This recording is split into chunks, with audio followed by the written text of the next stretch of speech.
Let's start. And today we're having the sixth webinar of TESOL-Italy, TESOL-Ukraine joint series. And we're happy to introduce to our well-known participants, like presenters, and our president will introduce them. Thank you, Marina. Thank you, everyone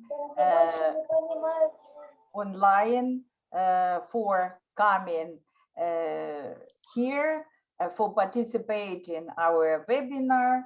And I might say that today we are not only colleagues, but we are friends.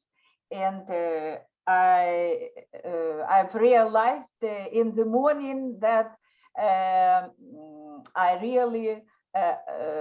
really looking forward to our virtual meeting. So it's a great pleasure for me to introduce our experienced, dedicated presenters and give a short information on the topic of the webinar. So the first presenter is Lyudmila Knapovska. She is PhD in philology, associate professor of foreign languages department at Sumy State University, where she teaches a variety of ESP courses for bachelor, master degree students and PhD students. Her research interests center around the issues related to cognitive studies, functional aspects of culture and language correlation, applied linguistics with a specific focus on language testing and assessment, and EFL methodology. For more than 30 years of her career as an EFL instructor, syllabus designer, and materials developer, Lyudmila has always treated English as a powerful means of communicating ideas, thus turning the academic courses she teaches into a handy tool for enabling students to make decisions, solve problems, and answer the questions that stir their critical energies. She has been consistently advocating the idea of a language classroom being an ideal place for a teacher to play the role of a learner-friendly facilitator, whose primary responsibility is to respect students, their learning autonomy, and enhance their personal, academic, and research potential rather than just teach a university subject. So the next speaker today is another very active member of TESOL-Ukraine, Sergey Petrenko. Sergey Petrenko is a PhD as well, associate professor at the Department of Foreign Languages at Taras Shevchenko National University of Kyiv, where he has been teaching English for more than 12 years. It is worth mentioning, I believe, that he has completed all 3 Cambridge Delta modules and obtained Cambridge English Level 7 diploma in teaching English to speakers of other languages, completed online teacher training course in critical thinking for English language teaching curriculum from the University of Oregon. He has participated in various conferences, workshops, seminars, webinars, and trainings on linguistics and ELT methodology, particularly at TESOL conventions of the years 2016-2020 in the US. He also was a Mevlana Academic Staff Mobility Program instructor at Dusha University in Turkey, if I'm not mistaken in pronunciation. So what is the webinar? What is the webinar will be focused on? The webinar is based on presenting and discussing the results of two projects. Ludmila Gnapovska will focus on language policies and EFL teaching, learning, and assessment practices exercised in the educational setting of Sumy State University. Many Ukrainian participants know that it is one of the top-ranked higher education institutions in Ukraine, known for its sustainable commitment to implement higher quality standards in education. With reference to the results of this survey that was conducted to reveal students' motivation, challenges, and needs in foreign language learning, the webinar participants will be invited to discuss the implications that the research data have for the ESP instruction at the university. Sergey will speak about the results of the one of the recent latest projects of TESOL-Ukraine in which took place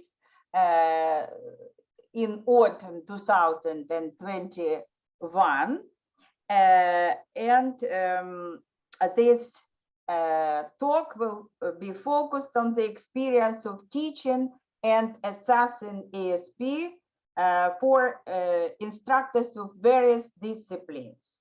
This kind of training was organized at Kyiv Shevchenko National University, and EMI is an urgent issue for modern stage of English language instruction in Ukraine, as many students, both international and Ukrainian students, are interested in having instruction of the disciplines, professional disciplines in English language. So we all see that EMI should be successfully implemented at English universities. So the floor is yours, dear presenters.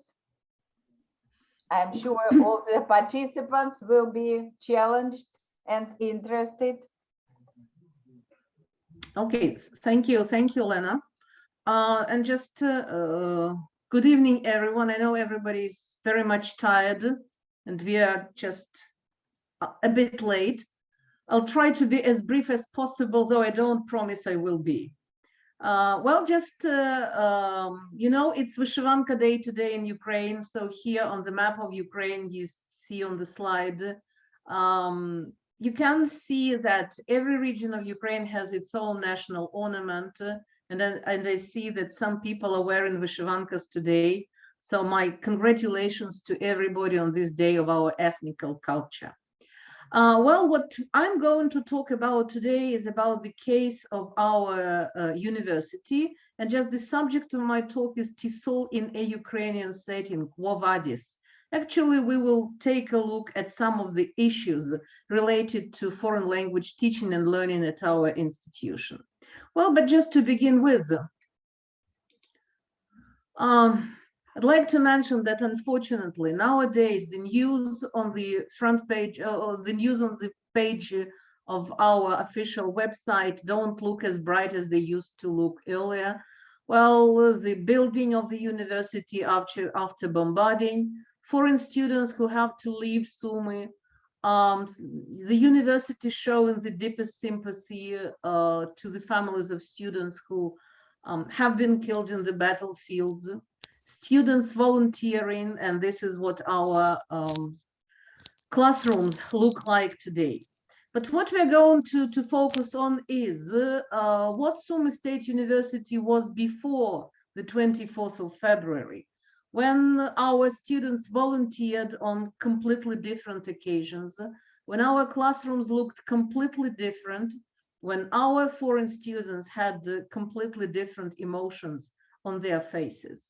So if you are interested more in our university strategy, in the history and in some of the ideas about what students think of the university, you can follow the links that I have placed here on this slide. Well, in fact, statistically speaking, the university today is the university which enrolls around 12,000 students and more than 100 faculty members. The figures here show just some kind of quality and quantity, quantitative and qualitative figures. Well, you see, we have around 2,000 foreign students coming from 54 countries of the world. And just the university provides bachelor's, master's, postgraduate, and doctoral studies programs in 24 fields of studies. Out of more than 100 faculty members, 150 are doctors of sciences, which is the highest academic degree in Ukraine. Almost half of them are PhD holders. And what's very much important, just the third part of our teachers are instructors who have international certificates that confirm their B2 and higher proficiency level in proficiency level in learning English. This enables us to advocate the idea of introducing EMI programs, and all in all, the university now provides 14 English medium instruction programs. In the 278 EMI subjects are taught at the university by more than 250 EMI teachers. So this is brief statistics. As for the structure, you can see that we are split into 3 institutes and 3 faculties, and just this gives you the idea of what specialisms, of what our students major in. Medical Institute, Institute for Business Economics and Management, Institute for Law, and just 3 faculties, Faculty of Foreign Philology and Social Communications. That's where our department falls into. Faculty of Electronics and Information Technologies. These are IT specialists, maybe future IT specialists. And Faculty of Technical Systems and Energy Efficient Technologies. This is just the faculty that trains engineers mostly. So what are we going to discuss today? We will take a look at what kind of policies and philosophies of learning foreign languages we have at our university. We will discuss briefly perspectives, practices, and problems of ESP teaching, and I will share my personal insights from having done this for many years. And we will also see if ESP and EMI are the 2 concepts that can be bridged. Actually, challenges and prospects of ESP and EMI will be the issue of our very brief talk. Well, just in general, in 2015, the university adopted the program, which is called the Program on Language Policy and its Implementation. And as you can see, the main target of this program was to enhance the foreign languages proficiency level of university students and the staff, which is considered one of the key factors of the university's success within the international academic community. A bit later in 2019, the strategy of internationalization of the university was adopted, and just this language policy program was an integral part of this strategy. Well, the links to this strategy of internationalization is something you can see here. Just with this in mind, the general framework of teaching and learning foreign languages at our university looks like this. We have teaching foreign languages properly. Another ingredient is teaching English by means of English medium instruction. This is when specialist subjects and programs are provided for students via English, via the medium of English. We have several language centers that provide paid services to students who want to learn the language and who want to prepare for international exams. Well, many of our university management think that involving students in scientific research and writing their thesis, conference papers, grants, whatever in English, can help them develop their language skills. And there are two other aspects, which is academic mobility programs and inviting guest scholars and instructors, which is pretty close to EMI instruction. These two channels are also the ones that are considered to be contributing to enhancing foreign language efficiency. If we talk about just the foreign language teaching, which is actually the responsibility of the department where I work, well, then I will say that we have compulsory subjects and elective courses that we provide. Unfortunately, our compulsory subjects are provided for first-year students only. We have 64 hours of English, of foreign language for first-year bachelor students. That is all this split into 2 semesters. Master students have a course in English for professional purposes. So in the first semester only, and this is only 32 contact hours. PhD students are a bit luckier. They have 80 contact hours split into 2 semesters. And one of the challenges that we are facing here is some kind of discrepancy that appears between what we need to teach students and what our administration urges us to do. Just the thing is that after graduating from the master's programs, from the bachelor's programs, students will have to pass their standardized external exam in English, in foreign language, which will allow them to be admitted to take a master's program. This is a general English or general foreign language test, which means that our management thinks that we should teach general English, but we know that we need to somehow just include at least some elements of ESP in our curriculum.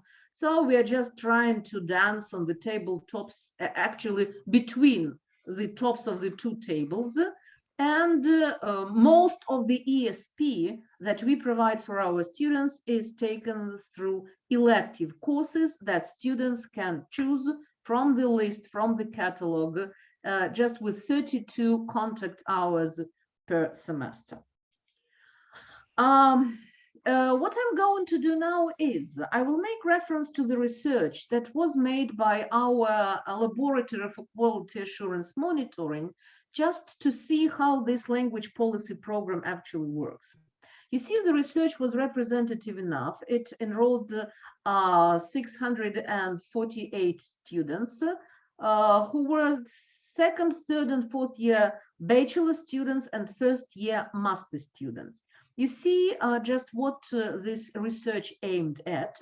And let me just update you on the results, just because this is what our implications for ESP teaching are. Well, one of the questions, I'm not going to comment on all the questions, I will just give you the statistics on some of them. Well, one of the questions was about how students rate their current foreign languages proficiency level. You see, more than half of them think that it is average. Only 11% think that they have high level of language, and 1/3 of them consider their language level low enough. And it really is this way just because our national standards claim that after leaving school, the first-year student of the university should be at least at B1 plus level according to Common European Framework. This is in theory. In practice, they appear to be at A1, A2, most of them, and they quite fairly assess their level. The next question, where they were practically unanimous answering, is whether they would like to improve the language, their language level, 84%. While analyzing what motivates them to learn foreign languages, we definitely see that employment prospects are just the biggest driving force behind their learning languages. Almost half of them interested in traveling. Very close to this is the figure for those who would like to study abroad and take part in mobility programs. Third of students need English or need actually foreign languages to find the information for their research, for their studies. Well, the fourth part, the quarter, study English to network with foreign friends. Fifth part of them are eager to get international language certificates. And just you see, only 5 of them are learning English just because their ambition is to pass their master's entrance exam. And the number of students who are learning English just to have better grades and get scholarship is also not very high. Another just question which was quite provocative for us foreign language teachers was whether students think that they have improved their level, where they have mastered their language due just while studying at Sumy State University. And just in fact, for us as students, as teachers, I guess the figures are quite intriguing. Look, the third of them said that no visible changes have happened. 7%, though not very many, but still, there are people who say that their level has even gone down, has worsened, right? While those who say yes are quite big in number, but 35% only think that this is due to their their foreign languages classes.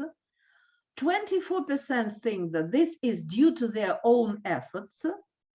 EMI classes are not valued very high as contributing to advancing in foreign language proficiency. You see only 4.5%, and mobility programs are not considered to be very much beneficial. And this is what students think. You remember, our management thinks in a different way. Another thing that is very much interesting for us to learn is what reasons students consider to be the ones that didn't let them advance in their language, and just that even decreased their level. Traditionally, we teachers think that the main constraints here are insufficient amount of hours, big groups, right? Just because we sometimes have more than 20 students in a group, which is not good for language teaching, and mixed ability groups. Students' vision is slightly different, I should say, slightly in brackets. You see, only fourth part of only quarter of students think that insufficient amount of hours, of contact hours, is the reason. And only 2.5% think that big group prevented them from advancing in their language. Though 18 of them say that teaching methods are not interesting and engaging. And definitely, they think that being taught the language in a mixed ability group is something that also impedes their progress in learning the language. So some food for thought for us as teachers, especially if we take a look at the results of the next question. whether they find the scope of knowledge and skills they get at Sumy State University sufficient to meet their needs. You see, almost half, 43%, say no. And just around the same figure say yes, with only 12% saying that this is completely sufficient for them. And one more, perhaps the most interesting question and the most provocative for us. What they lack in learning a foreign language at Sumy State Universities? More hours, pretty big amount. Many of them think that they lack, first I put it speaking practice, then I changed it, and now I say oracy practice, right? So more than a third of them think that they lack oracy practice, and this is actually something that is directly related to the work of a teacher, right? Look, 21% lack new technologies and active learning methods, 13% authentic materials and course books, 11% lack motivated and highly professional teachers. So, and just 10 say that effective online tools is something they lack. 7% goes to transparent assessment. And if all this is put together, then the lion's share of their dissatisfaction lies with the work of the teachers who teach English. Smaller groups is not a problem for them. And this is something, so smaller groups and groups with my level is something that doesn't depend on us teachers. And more hours, we can't influence that, but all the rest of the things are completely our responsibility. So just there were different reactions of the teachers to all this. Some shouted at the top of their voice that they don't understand what for such kind of research is necessary. It's injustice, it's fantastically stupid, laughable, well, whatever. Others were a bit more neutral and just said, well, I'm not very much interested in that. Leave me alone. How does it affect me? That's it. But all in all, the majority of us accepted the challenge and started thinking how to look forward, what kind of solutions to find, how to take responsibility, and how to practice what we preach. And just in fact, there were several steps that we took. There were several tactical steps. And the first thing we did, we reconsidered the list of elective courses. And we just tried to provide the courses that met needs of learners with different levels and that focused on some kind of specific skills. Well, here is the list, not all, but just some of the courses that we provide. Some of them are from general English, just to, to higher up their level a bit. And some of them are ESP courses. And just you see that our ESP courses are the ones that we provide for the students whose level starts with A2. Another just tactical step was our rush to variety of digital instruments. You remember one of the comments was that they would like more effective online tools, and pandemic times pushed us to do this much quicker than we used to do that earlier. And just what we have here at the university is the so-called automated management system, where each student and each teacher has his personal electronic office. And this is just the page, what my page looks. And just you see, we have variety of things here. What we can find here is all the syllabi that I have developed, the lists of groups, the results of students' assessment of teachers, then the e-catalog of our library, our timetable, whatever. And just students can also find all the necessary information.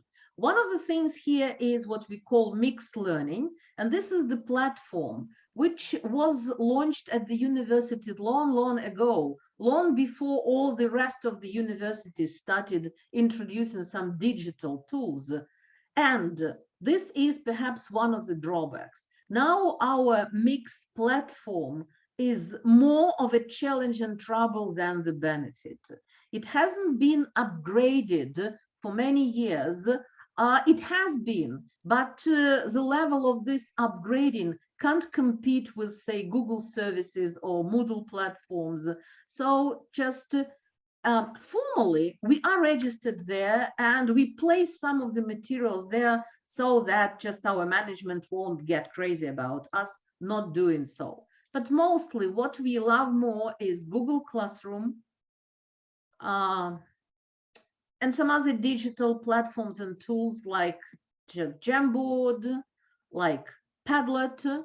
We have introduced students taking online courses as part of our courses so that we consider the results of informal education as part of their final assessment, and just a variety of other just tools that our teachers use in their everyday practice, especially now at the times of war, and just we have been prepared for that from the times of pandemic. Well, another group of steps we took was the strategic steps, and just we had to revisit our methodology, our approaches, attitudes, methods, and materials. This is the part of the presentation that I will skip because you all know that our Bibles common European framework of reference. We all work according to the English for Specific Purposes national curriculum for universities. Irina Zuinok told about this just because she's one of the authors, and one of our colleagues is also just the co-author of this manuscript.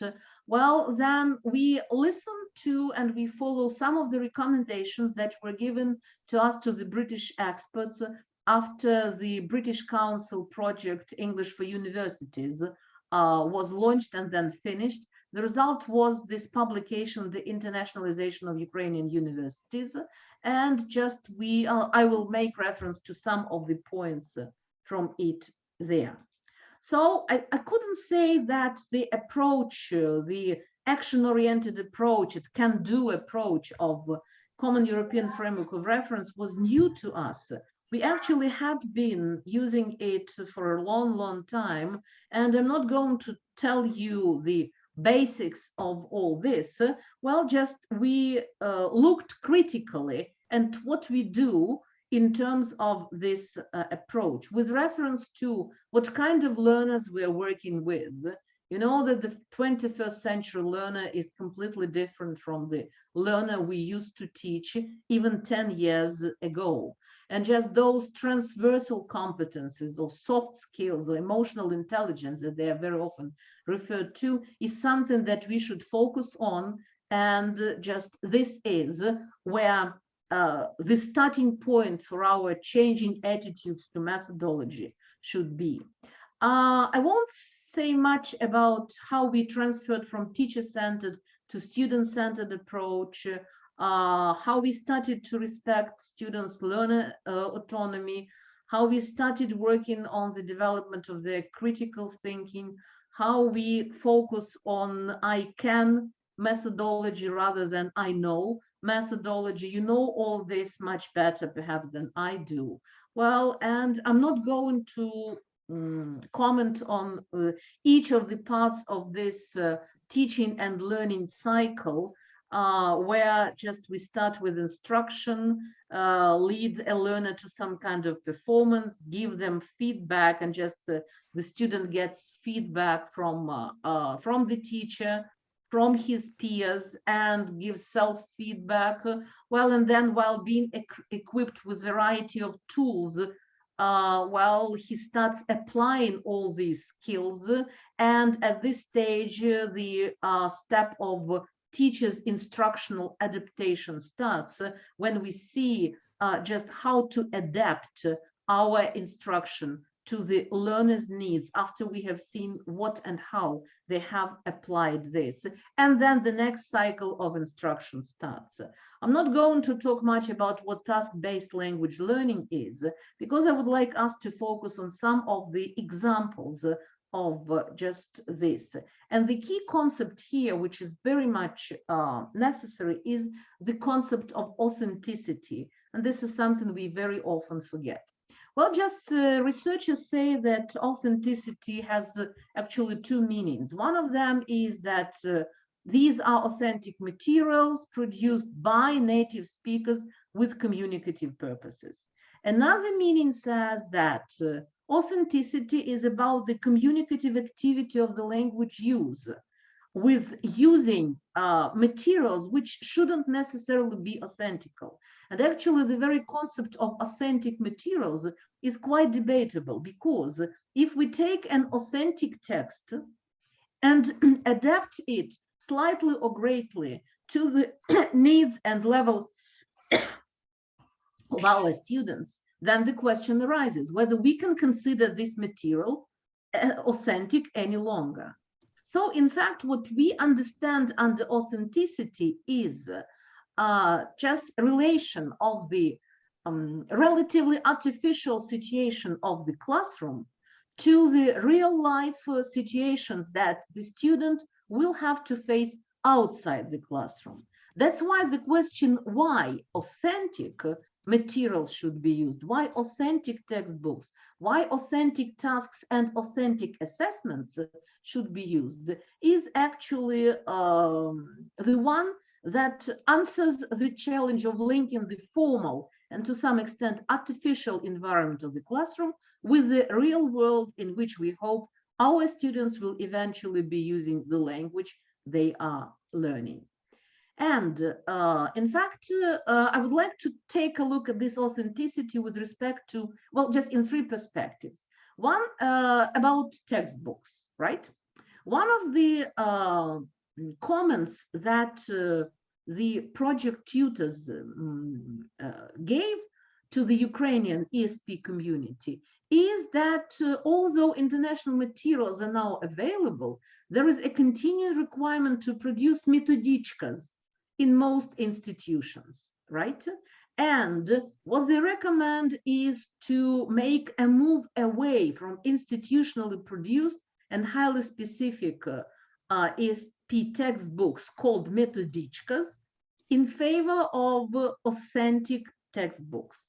And just here in this respect, I should say that we are 100% using authentic books.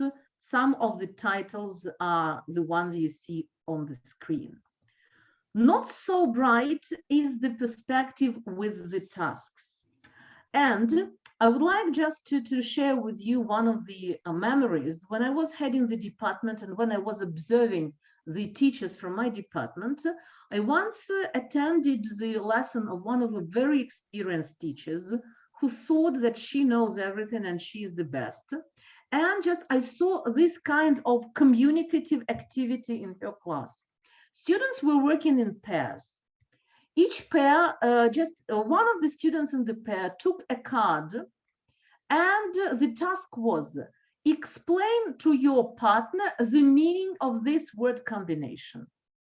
This was at the class with the first year master students majoring in banking, and just one of the students had to explain to another student what current account is. And what I heard was the student said, this is a word combination. It consists of two words. The first word is an adjective. It means blah, blah, blah. The second word is a noun. It means blah, blah, blah. What is it? And just the question was, how much communicative is this activity? How much authentic is it for a future banker to explain to his customer that current is an adjective and account is a noun? Actually, how can we transform it into an authentic task? So what we do is we put them into a situation which is very much authentic. A customer calls your bank to ask about the terms and conditions of a bank account. Is it real life situation? It is. As a teacher, I give the students cards and just they play the roles. One of them plays the role of the bank manager, another plays the role of a customer. They have a template, just the information on the account they have to give. And based on this situation, they explain to each other what this e-saver account is, right? This is the card, these are the cards I have taken from the book English for the Financial Sector we work by, but just if I want them to activate terminology on different kinds of accounts, I prepare the cards of this kind myself. Okay, and just authentic here is meaningful. The task that the students are doing should be meaningful for them. They should know why they're doing and what for they're doing this. Then another thing I'm very much worried about is how much motivating the tasks are for our students. This is one of the things I recently did with my students who are taking a course in English for meetings and negotiations. It was the end of the class. I saw they were dying just because we have classes on Friday, 3 classes in a row, once every 2 weeks. And this, it was already just afternoon, the end of the 3rd class. And just what I did, I showed to them a $100 note. I asked them, why do you think I'm showing it to you? They gave a variety of reasons, but at least they woke up. And this is what was a kind of a warm up and a brainstorming for us to get to the next stage, to our actually home task.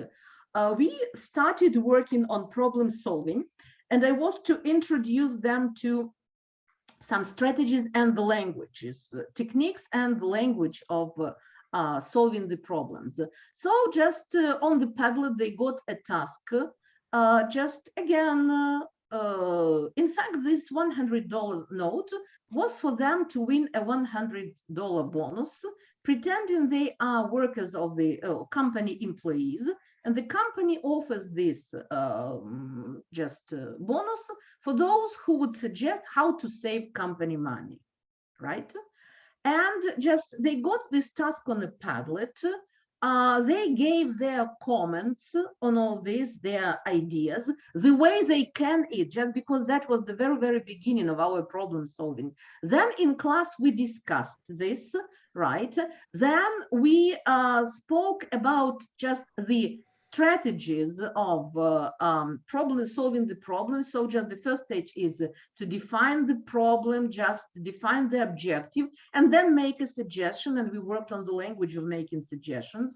Then we just listened to, we did some listening activity, then again discussion. Then we went to passed over to problem solving techniques, again supported by the language. And then as a result, our oracy practice next time was based on the practical solutions they had to find out for the 3 real-life situations.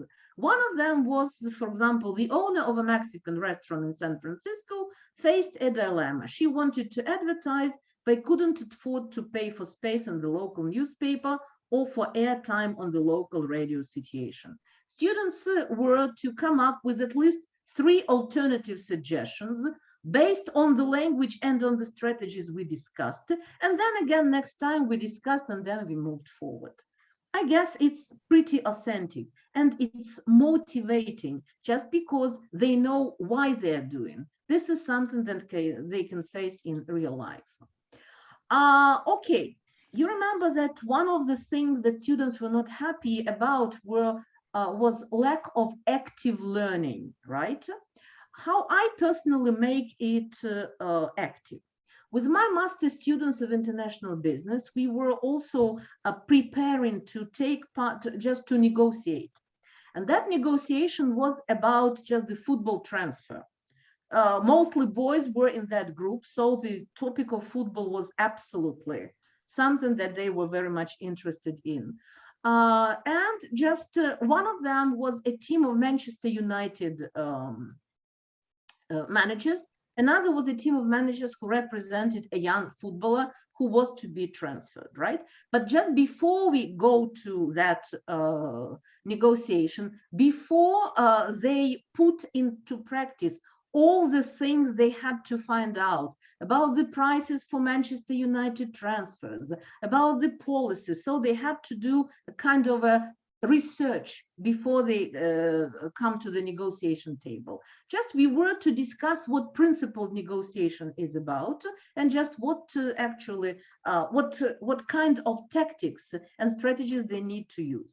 So as again, as a warm up, as a brainstorming, just on the Jamboard I put this picture, which itself speaks much, and they made comments why they think I put this picture as the starter for negotiation. I asked them to brainstorm ideas about what a good negotiator is, and what a good negotiator never does.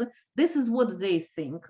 And then before I showed to them the 4 fundamentals of principled negotiations that I picked up from one of the books on negotiation, I asked them to actively go through several stages. First, I showed them the first part of this chart with pictures only, and asked them to label what they think each picture is about and give reasons why they think. Then I showed them the next part of this picture, so we could compare whether what they think these pictures refer to is the same as experts think. So if the first picture is about experts think it's about people, students said it's about expectations. The second one, they thought it's about target. In fact, it's about interests, and just this way. And then again, I asked, once they saw all this, I asked them just to explain what they think the authors meant here. And then only after that, just I showed them the whole idea, and then we discussed it, and then we passed over to our negotiating. So that was something that they were actively involved in, and they even seemed to enjoy that. One more thing which I'm actually crazy about is trying to boost their creativity, but just trying to stay within the limits of authenticity. When I was just writing my dissertation, I fall in love with Lakoff's book, Metaphors We Live By. And students know that I'm just very much crazy about metaphors. And when I started just something like this, here is again my students, which I took for the course in meetings. Well, traditionally, what we do when we start a course is we show them some kind of a picture, just traditional one, like people sitting around the table, and ask them, so what do you think of meetings? And they say, I think meeting is when people blah, blah, blah. Just what I did is I just found a picture, which I personally like, and just I showed to them this picture and asked them to say what kind of associations they have with meetings, and just the wonderful ideas. They said that ideas are plants and you need to water them just to develop. This is the whole picture will be the result of the teamwork where you need to support each other. Well, there should be people who perform different roles. Different colors stand for different values, blah, blah, blah. So just a lot of that. Then their home task was to comment on another picture that I gave to them. This is a puzzle. You see a parrot here, different colors of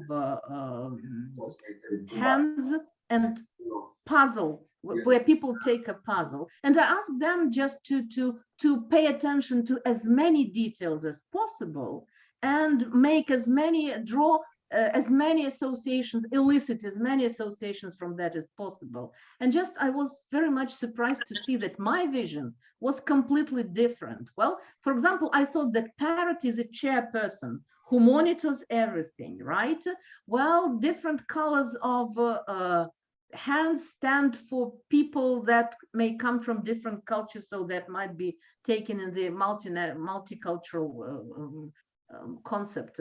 I didn't pay any attention to this orange, but students were very much attentive, and they said that orange is something which is juicy and blah, blah, blah. That parrot, just a girl wrote that the parrot, the meeting is like a parrot. The parrot is a bird who can easily learn something like words and phrases.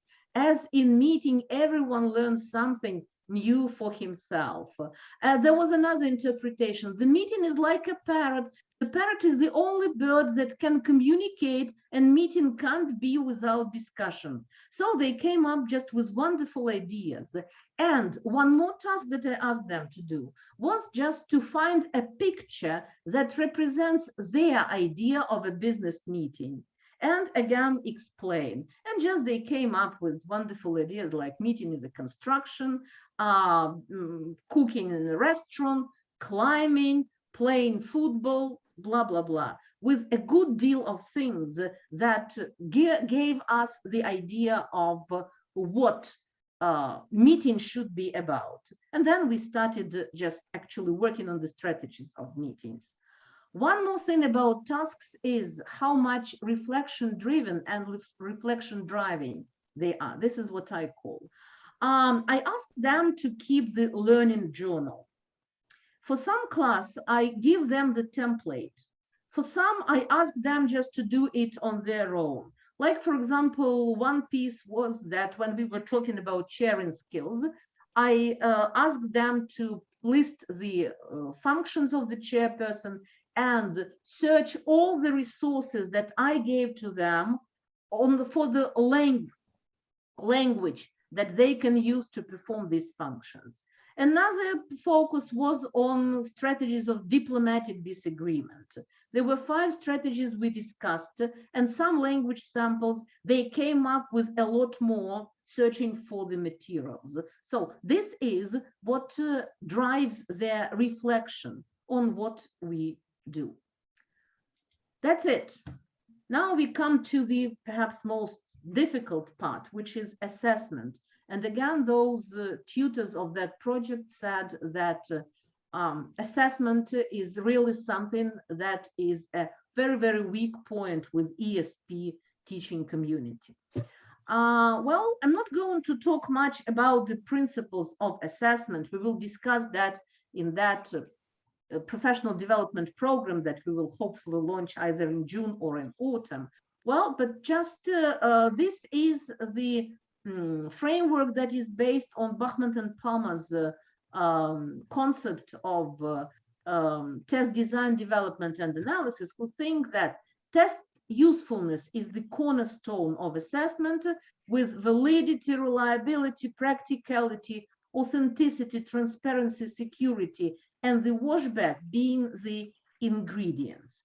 Before we analyze some of the assessment tasks from just our department, I'd like to remind you that usefulness, which is the cornerstone of assessment, claims that any language test must be developed with a specific purpose for a particular group of test takers and with a specific language use in mind. This is something that we sometimes forget. Another very important concept is validity, which means that we should test only what we teach, and we should test how we taught it. So if we taught them to open the brackets and choose between the past simple and present perfect, it would be unfair and invalid to ask them to perform certain kind of a communicative task, right? Authenticity is another thing. Again, if we taught them to explain to each other that current is an adjective and account is a noun, it would be very much strange for us to assess how effectively they can explain to their customer what current account is about. Transparency is about the students being aware of what they do and how they should do it. Backwash, in brief, it's kind of a feedback and effect the assessment produces. And practicality is about the cost. Okay, you will. I will leave the presentation with you. You will take a look at it.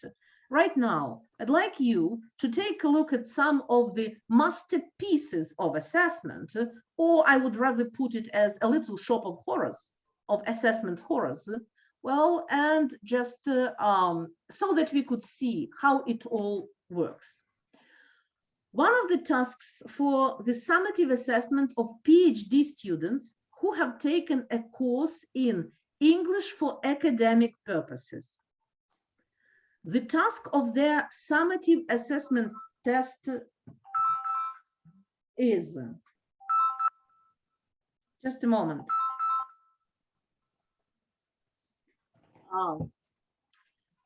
Decide to which part of speech each of the given words belongs to. The question is, will a researcher, a PhD student and then a scholar, ever analyze what part of speech a word is? Or shall he or she perform a completely different function? How much authentic is this task? Another one. I don't ask you just to read the text. I would only like you to concentrate on the quality of the assessment task. Well, it's a reading, I have picked up reading tasks, they are the easiest for us to see what it all is about. So just look, the task is read the article and answer the questions. The questions are choose the correct alternative for the words in italics, right? There are several questions. These are multiple choice questions with 2 options only, right? Which is against rules of assessment. And it was claimed to be the assessment of reading, that is understanding the text. My question here is, can you answer all these questions without reading the text? Right now, without reading the text, do you know that a puzzle is something which is difficult to understand or very interesting? Personally, I would say both. A decade is a period of 5 years or 10 years. Can anybody tell me whether it is 5 or 10 years even without reading a text? A key user is an important consumer or the market leader? So just the question is it the task that assesses reading, which is actually understanding? If you can answer the questions without making reference to the text, how much valid and how much reliable is the result of this test? Another example, my favorite one, is read the article and do the tasks. Task 1, match the words to the nouns to make word partnerships used in the article. Another one, match the words from the article to their meanings. Again, is it about assessing reading? Is it about assessing how much they understand the text?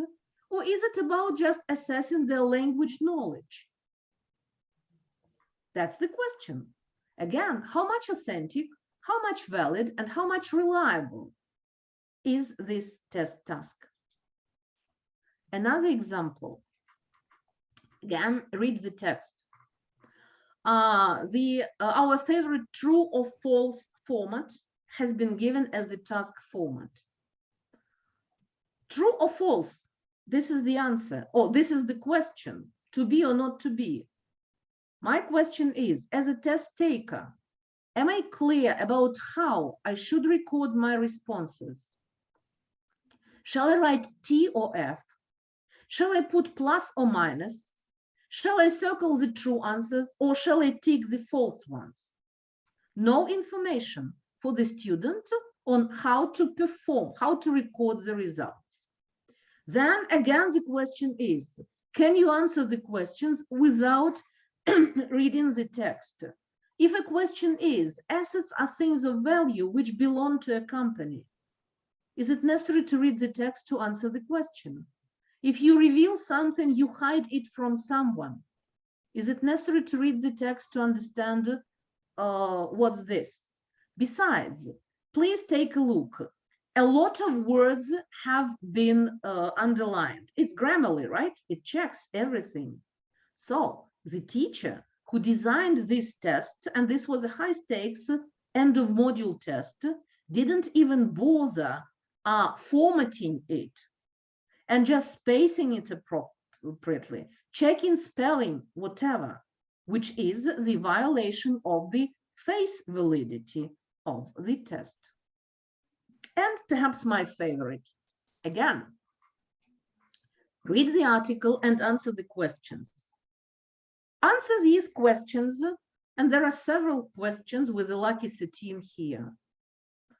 My first question is, how many words should I use as my answer?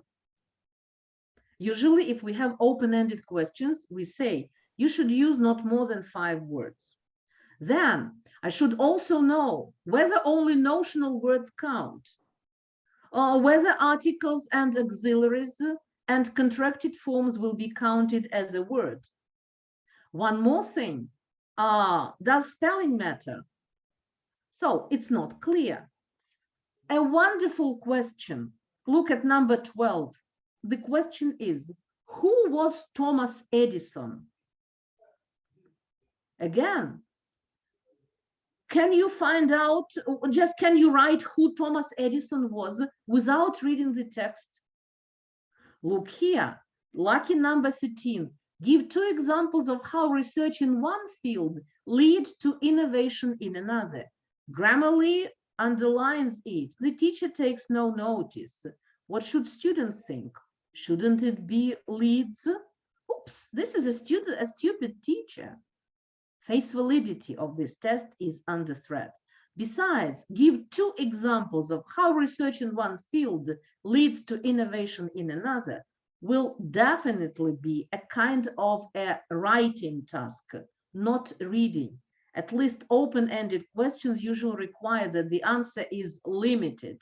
Here, the student will have to give a much longer answer. Well, just with all this taken into account, I would like you just to remember, and I guess I'm sure you all remember this, that in assessment there are no trifles, there are no little details. Every single detail is meaningful, and just keep asking yourself questions, because asking questions about the value of your assessment tools puts you in the best position to use tools and not be used by them. And just don't forget that assessment is not only to audit the student's performance, it's improve it. And it gives students feedback on how well they understand the information and on what they need to improve. And it helps you as a teacher to better design your instruction. Okay, here I will very, very briefly turn to that part where Sergey will tell you more. EMI, English medium instruction, which has recently become a very, very popular phenomenon. And just the question whether it is a pandemic fashion and vaccine or a real remedy is something that is very much discussed. It's a controversial issue because with a lot of merits, it has as many drawbacks. And all of these are very nicely described in just the answer to one more question that our students gave. Would you personally welcome English medium instruction? You remember only 8.5% of them considered that EMI can contribute to their improving language skills. And just look, less than a half said yes, if my English is good enough. Well, only just almost 18% are absolutely confident and say yes, no doubt. But that's only 18%. Half practically doubt it. There are 12% of students who say yes, but only if a teacher is good enough in English. And definitely, very often there happens the situation when the teacher's level is lower than that of the students, which causes a lot of problems. The fifth part of students, almost, that is 19%, said that no, they won't cope with EMI, and 12 said that it's not necessary, it's extra. All this complies, just this is how students of different institutes responded to this. And just this all complies with two perspectives, students' perspective and teachers' perspective. So from the point of view of, well, if we talk about the students, then a lot of researchers say that students don't benefit much. Very often they lose, because insufficient language ability in the second language is a major impediment to successful EMI courses. And as a result, those students who lack these language abilities are less active in the classroom, have considerable difficulty comprehending the material, take longer to complete their course, and are more likely to drop out. Another thing is that there exists a gap between conversational English ability and the ability required to comprehend, question, and internalize a university lecture in English. In other words, general English is very much different from academic English, which is necessary for comprehending the EMI course. And just this is something we need to take into account while we decide to be faded away just with this fashion. From the point of view of the teacher, there also appear to be several problems. And one of the questions here is who can and should teach EMI classes? Yeah.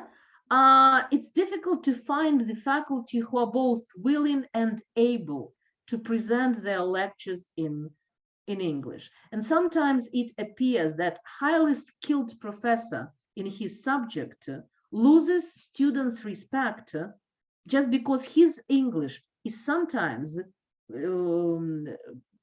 a bit even lower than that of students. And one more thing is how to teach EMI classes.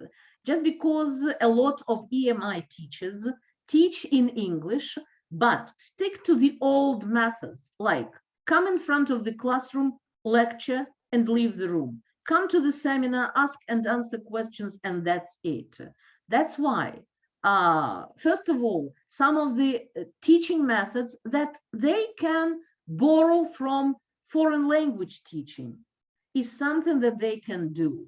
And one more problem here, how much of the mother tongue can be used while just teaching English? If while teaching your specialist subject by means of English medium instruction. So if you decide that you will use your first language, then in what way and when? In class, in handouts, in textbooks, in presentation slides, in assessment. You need just to see if you use the your first language, then perhaps there's no point in using English medium instruction. Yeah, then how much to teach in terms of content? Whether it should be the same amount of content as you would teach if you were using your language, or is it a more watered down version? And what are the assessment criteria and methods? Should you consider, just should you include the level of English as one of the assessment criteria if this is English medium instruction? So these and a lot of other questions are the ones that we need to address. And as Leon mentioned, universities and instructors need to abandon the assumption that simply teaching in English means students will automatically pick up the content and improve their language skills at the same time. In fact, there is a danger that in some cases, neither could happen.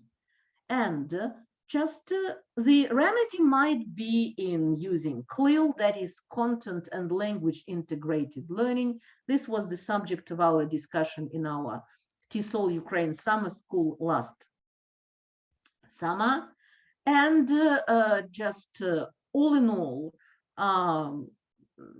well, the lessons that we can draw from this is that EMI teachers need to break away from their teacher domination and follow actually the pattern of EFL and ESP teachers who have long ago adopted a language, a skills-based, communication-oriented bilingual approach to teaching.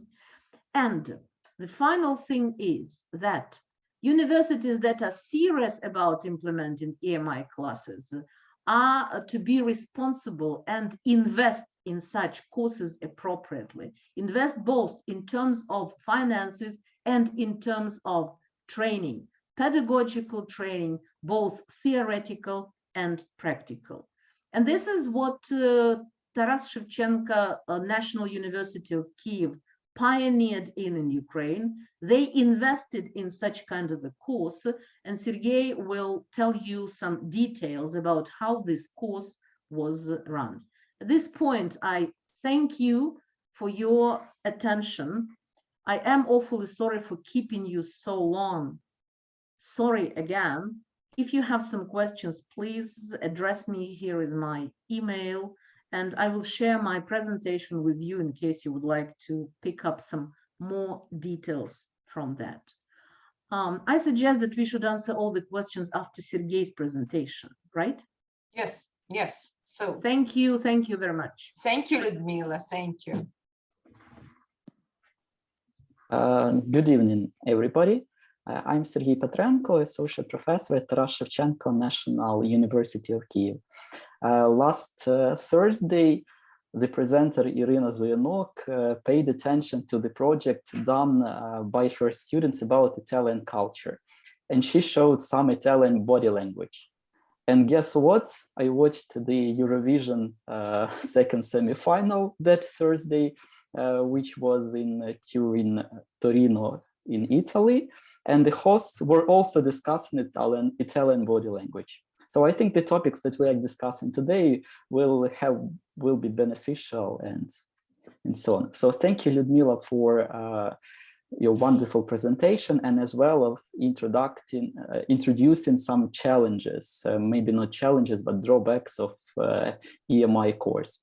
But I will tell briefly. Okay, I'm just sharing my presentation. I hope you can see it, right? Mm-hmm. Yeah. Yeah. So actually, it's about basics of EMI training course for subject teachers.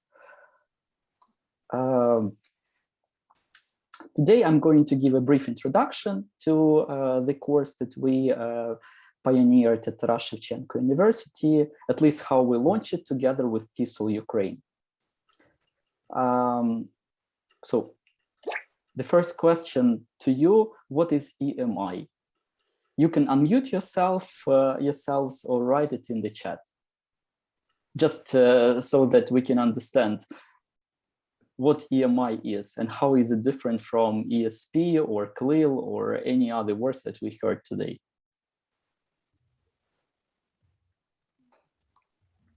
So any ideas? My answer. Yeah, sure. It is written on your slide, and I fully agree. For me, it is English as a medium of instruction. It means that the lectures are delivered in English, for example, IMI teachers do in Ukrainian. It's my vision. Okay, thank you. Yeah, any other ideas? So actually, you mean that there are some lectures on mathematics, physics, chemistry, philosophy, psychology, and many others that teachers of those disciplines present not in Ukrainian, but in English. Something like that. Absolutely. You have got my main idea. Thank you. Studying a topic using English language. Maybe not actually the topic, but the whole course. Right. Okay. Just a moment, some problems. Okay. In 2021, at the TESOL-Ukraine Summer Institute, we were discussing different issues of challenges in teaching ESP at Ukrainian universities and thought about a new trend. Thank you, Lyudmila, for this word, that many subject teachers want to teach their specific disciplines in English.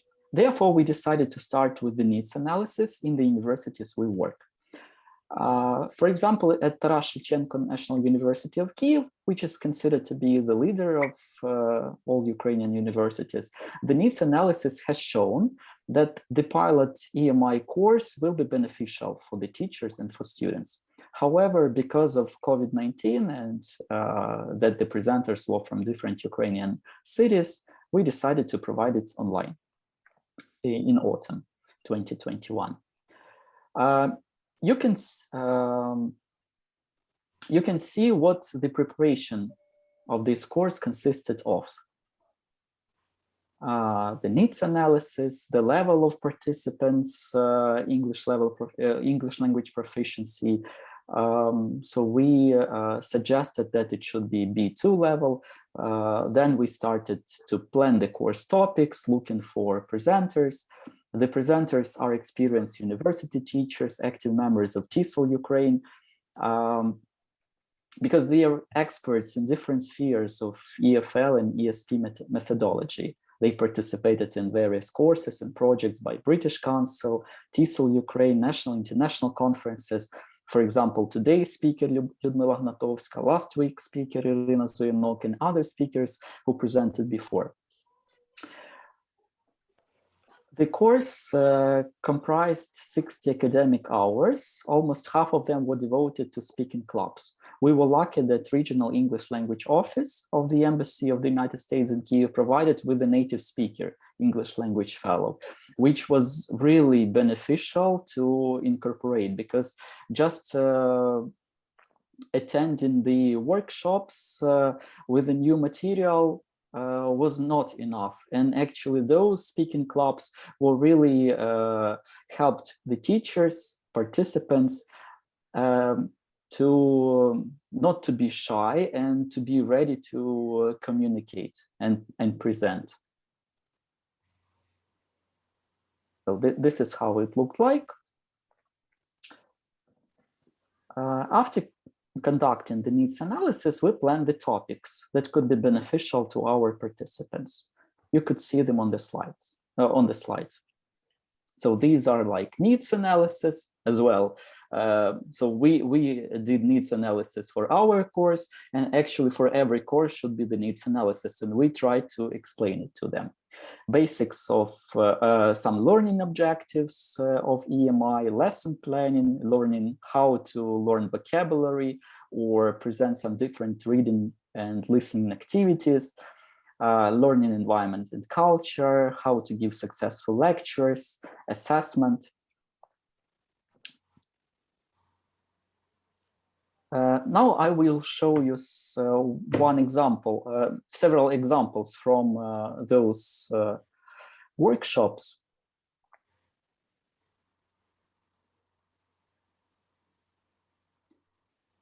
Okay. Can you see it? It's on the way to appear, I think so. Mhm. Yeah, it's appearing, but not yet. So there should be some video.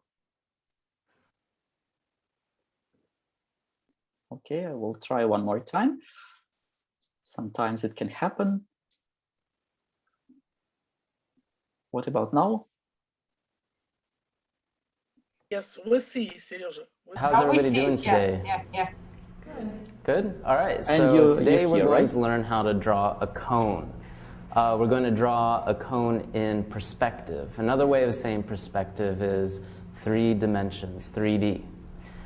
So if you know how to draw an ellipse and you know how to draw some lines, you know how to draw a cone. Does that make sense? So is everybody ready to draw a cone? I think I can. Okay, well, take out your paper and draw a cone. What are we supposed to be doing again?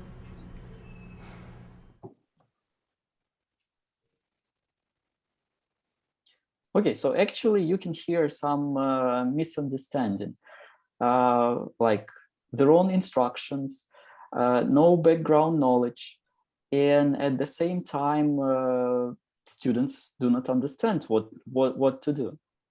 But if we watch for the second example,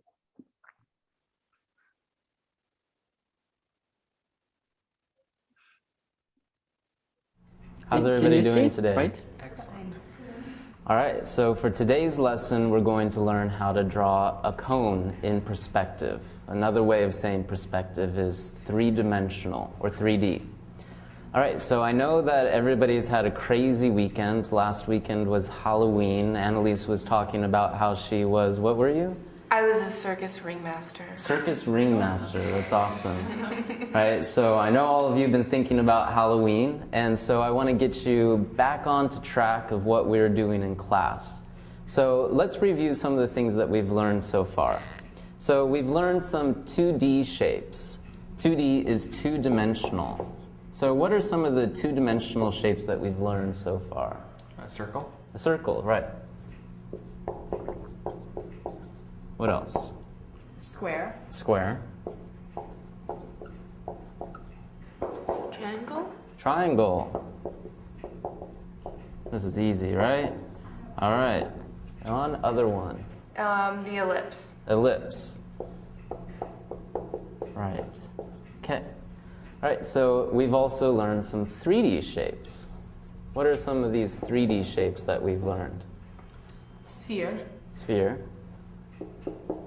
Okay. Cube. Cube. We got two people answering at the same time. All right, cube. And And a cylinder. a cylinder. Is this with an E or an A? Cylinder. Good. All right, so the good news here is when learning how to draw a cone, so we're going to add cone right here. So when learning how to draw a cone, because we already know these shapes, we already know how to draw a cone. All right, let me show you.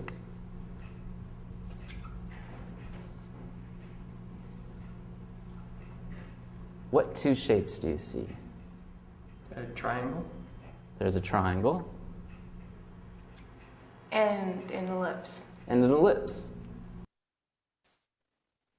Okay, so actually, I think those instructions were better, and also the teacher tried to activate the schemata of what the students have already known, and we tried to show that to our subject teachers that they could also use this technique, which we usually use at our English classes. Not usually, but always. Okay, one more interesting thing, and that was on the web workshop of assessment. The presenter, Lyudmila Gnatkovska, gave the task to our participants. It's constructing a newspaper tower model. So that you can see different examples of those towers. And then the idea was that they had to evaluate, to assess themselves. And what was interesting, yeah, so you see this. Can we actually assess it? Or can we choose which one is like the best? Yeah. Yeah, so that's the problem. And one participant asked the question, what are the criteria that we had to assess? And that was actually the correct, because usually we give students the task, but we then assess them thinking about our criteria, but we don't give them in advance, so that like we had to give them the task together with the criteria that this task will be assessed. Okay. Yeah, there were some other different things of pre-teaching vocabulary and so on. The course finished with the productive stage of the course was final report and delivery. The participants was suggested to create the lesson plan of a lecture or a seminar and demonstrate a part of it at our final meeting. So you can see what kind of project, like demonstrating a part of lecture, seminar, or divide the lesson into parts and record each part. And after that, the English language teachers, the presenters, gave the feedback of about the structure and about their English level, so how they presented it. We didn't evaluated the content, but actually the things that we could. And that is actually the problem, like some drawbacks of EMI that we just, but actually it was a piloting course. And we took it from one side, from the English language teachers. We were assessing. But ideally, there could be some other teachers from their departments who could assess the content. Some examples from their, for example, PowerPoint presentations are like this, from the presentation of mathematical methods in biology, or this one, communication networks, and many, many others. Unfortunately, I don't have time and to say about it, but at the end of the course, the participants and the speakers were given the certificates by the rector of the university. And finally, we gathered feedback in order to create better EMI courses in the future. Unfortunately, the course took 2 months, in October and November 2021. We wanted to launch it again at my university and also in different universities, but something happened and we couldn't. But I think this is like for the future. You see, this is a kind of feedback form, and the participants could evaluate and write that something they agree, something they disagree, or strongly agree, or they didn't meet any expectations, and so on. So that was it. So thank you for the attention. If you have any questions, you can ask. I and Lyudmila Gnatovska and maybe other speakers who are present here can answer your questions. Thank you, Sergey. I want to, as one of the trainers of that course, I would like to remind you, you have forgotten, and it's very important, if I'm not mistaken, our participants, they have portfolio tasks. Because after each webinar, they were given home task, which was correspondent, for example, how to develop the instrument or needs analysis for their students. And one topic you have missed, I think it is very important today. It was about learners types and learning styles. And Lyudmila Sina, she was co-presenter with me, and she told about different generations that much dependent on the age of the students. And she has a wonderful research on the millennials and how they differ from the more older students. Because I haven't seen it in the plan, but it was within the first, if I'm not mistaken, webinar. I think it is very also important to keep in mind But portfolio task, you know, because you were responsible. Then you have forgotten about using Telegram for socializing in English, being in a real environment, like Ludmila told Stress today. They were in real life and they used social network, Telegram. You remember? That is simply I wanted to remind, because I think they are very important components of the course. Yeah, thank you very much, Irina.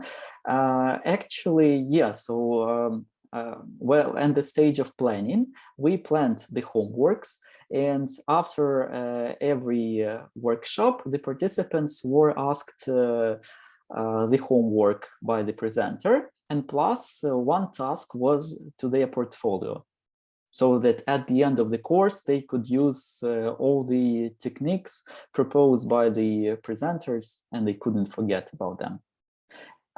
Thank you for also reminding Lyudmila Stina's presentation about the generations, yeah, generations Y, generation Z. And one more important is that we use Telegram as our chat. So we gathered 30 participants, actually 35 participants, and we were discussing different issues in Telegram. We were providing their the tasks or links, Zoom links, and at the same time, the participants themselves gave some books on EMI courses or anything interesting to it.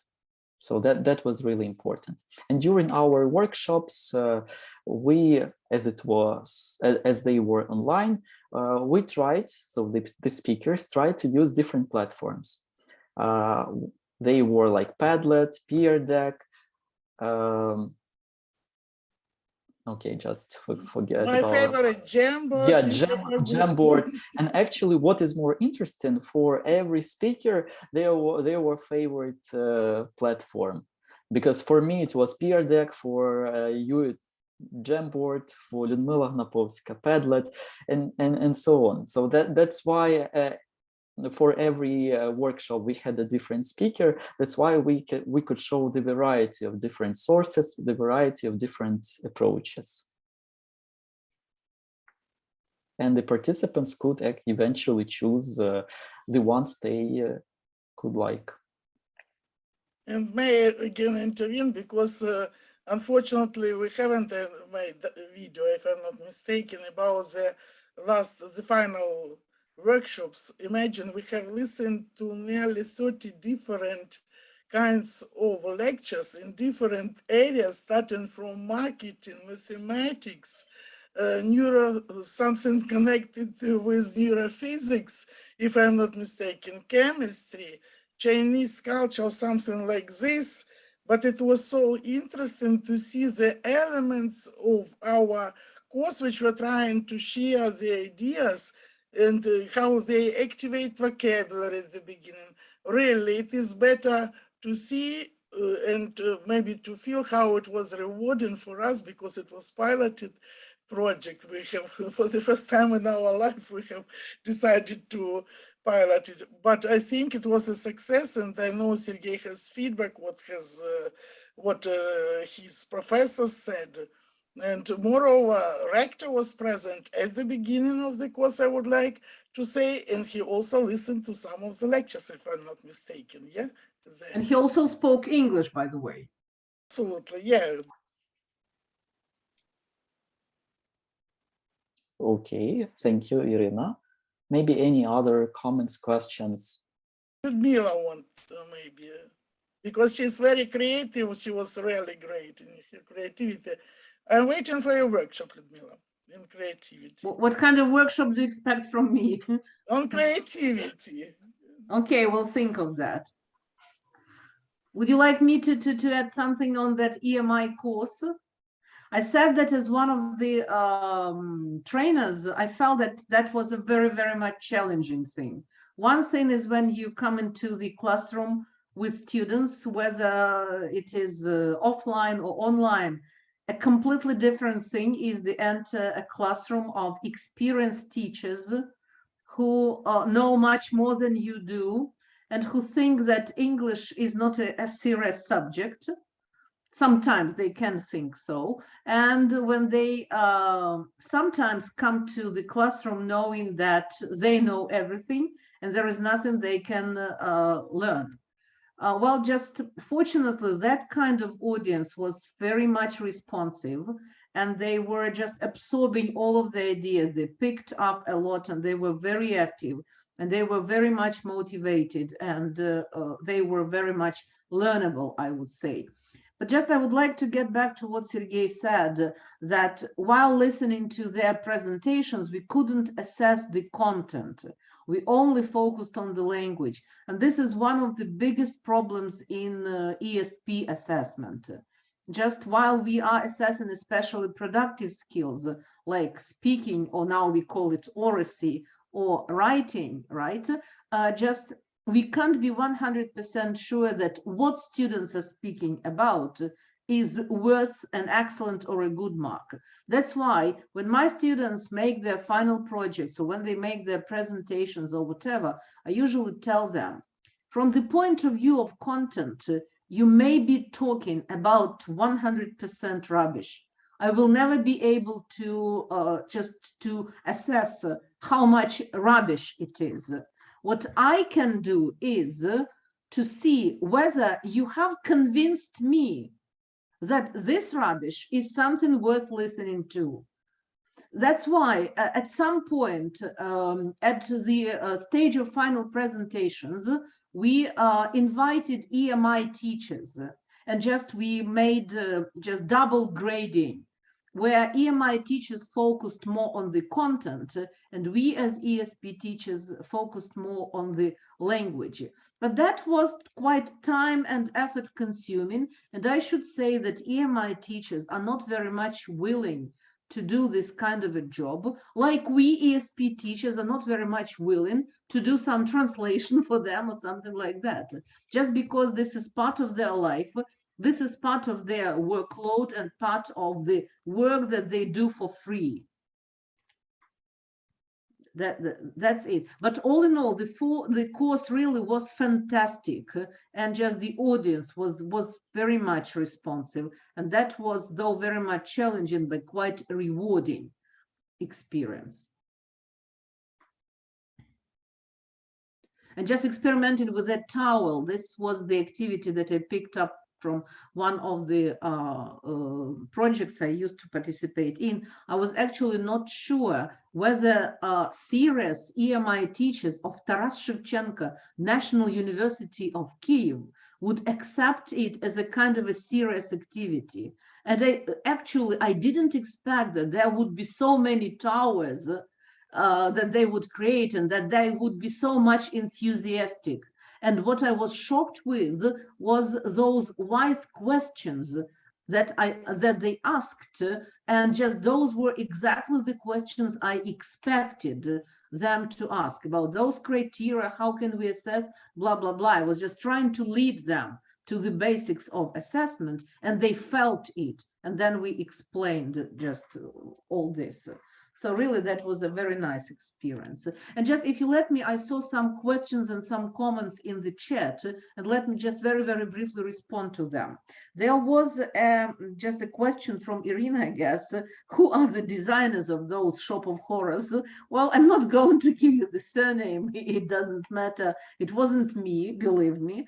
Well, but just that was one of the teachers who used to work at our department and the one whom I used to argue with. Again, one of the most experienced teachers. And just one argument that she gave was, look, I didn't design it on my own. I picked it up from a textbook. And then another question arises, whether it is valid and whether it is fair to take something from the textbook and give it a summative assessment.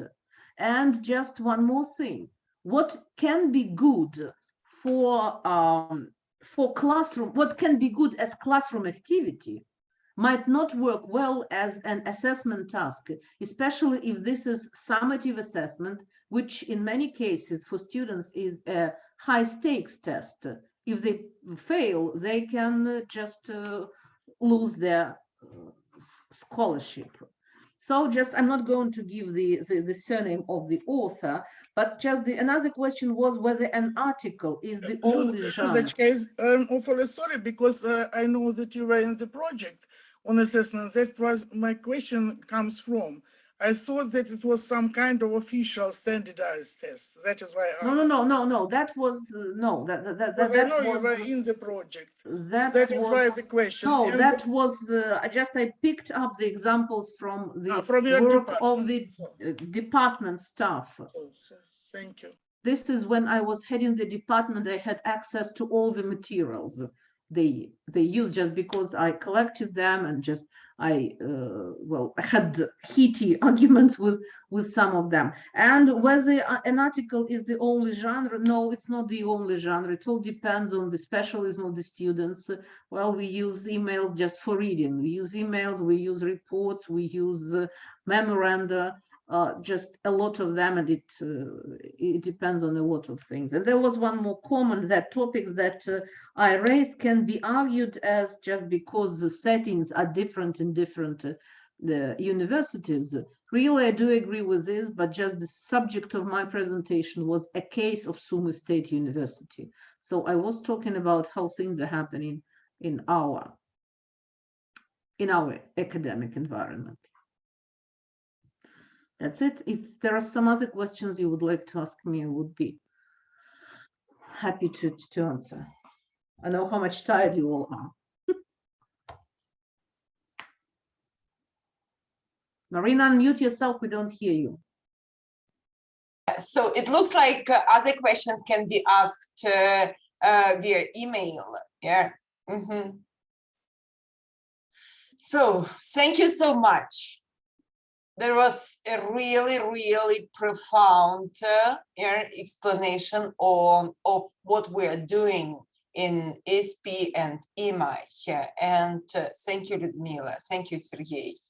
And Lena, maybe.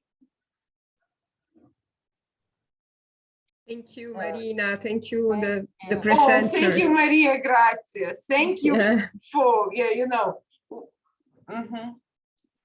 Great presentations, really interesting, informative, clear. Thank you so much. Okay, so then thank you everyone, and thank you everyone for being with us up to the end of all this discussion.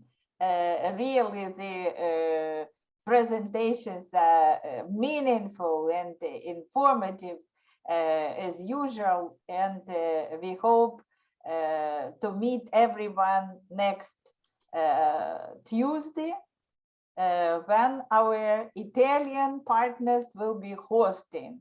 They are part of our series of webinars.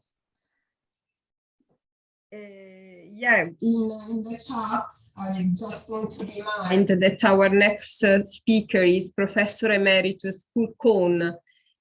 When he saw on the social media of our joint initiative, he immediately, was willing to join and to participate. So, we look forward to meeting him and all of you again on Tuesday.